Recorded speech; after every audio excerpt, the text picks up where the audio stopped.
Hello all, నేను నా friend ఇద్దరం కలిసి ఒక చిన్న చారిటీ అయితే రన్ చేద్దాం అనుకున్నామండి. దానిలో భాగంగా మేము రిలీజ్ చేస్తున్న ఫస్ట్ వీడియో ఇది. మేము అనుకున్న చారిటీ ఏంటంటే ఎవ్రీ మంత్ మేము ఒక పర్సన్ సెలెక్ట్ చేసుకొని అతని ప్రాబ్లం ఏంటో కనుక్కొని ఆ ప్రాబ్లం అయితే ఫుల్ఫిల్ చేస్తాము. దానిలో భాగంగా మేము ఒక పర్సన్ సెలెక్ట్ చేసుకుని అతని ఇంటికి అయితే రీచ్ అయిపోయి అతనికి ఇన్ఫామ్ చేశాము. అతను వాళ్ళ కొడుకుని అయితే మా దగ్గరకు పంపించారు మమ్మల్ని పికప్ చేసుకోమని.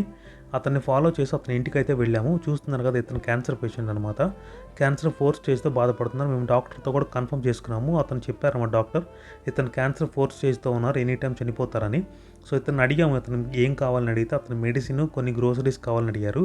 అవన్నీ అయితే తీసుకోవడానికి మనం బయటకు వచ్చేసి మీరు చూసే అవన్నీ తీసేసుకున్నాం అనమాట. అతని కోసం తీసుకొని అవి ప్యాక్ చేసుకొని అక్కడి నుంచి బయలుదేరిపోయాము. ట్రాలీ పుష్ చేసే పర్సన్ ఉన్నారు కదా, తనే శ్రీకాంత్ అనమాట. నేను తను ఇద్దరం కలిసి చారిటీ రన్ చేస్తున్నాము. తను ఎక్కువ వీడియోలో కనిపించొద్దు అన్నాడు, అందుకే నేను తను ఎక్కువ కవర్ చేయటం లేదు. థింగ్స్ అన్నీ అయితే ప్యాక్ చేసుకొని అక్కడి నుంచి బయలుదేరిపోయి అతని ఇంటికి అయితే రీచ్ అయిపోయాము. అతను అడిగిన థింగ్స్ అన్నీ అయితే అతనికి ఇచ్చేసాము. అండ్ వాటితో పాటు అతనికి ఇంకా కొంచెం మనీ అయితే ఇవ్వడం జరిగింది, మెడిసిన్ కొనుక్కోమని.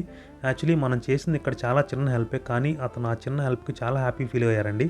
అతన్ని కొంచెంసేపు మాట్లాడాము అతనితో. ఏంటంటే అతని ప్రాబ్లము, తనకి ఇంకా 3 చిన్నపిల్లలు ఉన్నారు. అతను భయపడుతున్నారు తనకి ఏమవుతుందో, వాళ్ళ పిల్లలకి ఏమవుతుందో అని. మేమైతే ఈ స్టేజ్లో అతనికి తెలుసు అతను ఏం జరుగుతుందని. అతనికైతే మనం ఒకటే ఆత్మస్థైర్యం నింపగలం, ఒక్కడే మనం చేయగలిగాము.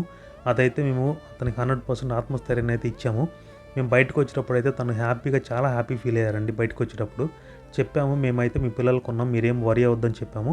అండ్ పర్టికులర్గా మేము ఈ చారిటీ అయితే ఎందుకు సెలెక్ట్ చేసుకున్నాము అంటే, ప్రీవియస్ కూడా ఇండియా నుంచి ఇలాగే వచ్చి ఇబ్బంది పడే వాళ్ళకి మేము ఫ్లైట్ టికెట్లు, వీసాలు ఇచ్చాము. కనీసం వాళ్ళు ఇండియాకి వెళ్ళిపోయిన తర్వాత ఇండియాకి వచ్చేసామని కూడా ఇన్ఫామ్ చేయట్లేదు మాకు. అలాంటి వాళ్ళు హెల్ప్ చేయడం కంటే ఇలా లాస్ట్ మినిట్లో హెల్ప్ చేస్తే ఆత్మస్థైర్యంతో ఉంటారు వాళ్ళు అని చెప్పి ఇదైతే సెలెక్ట్ చేసుకున్నామండి.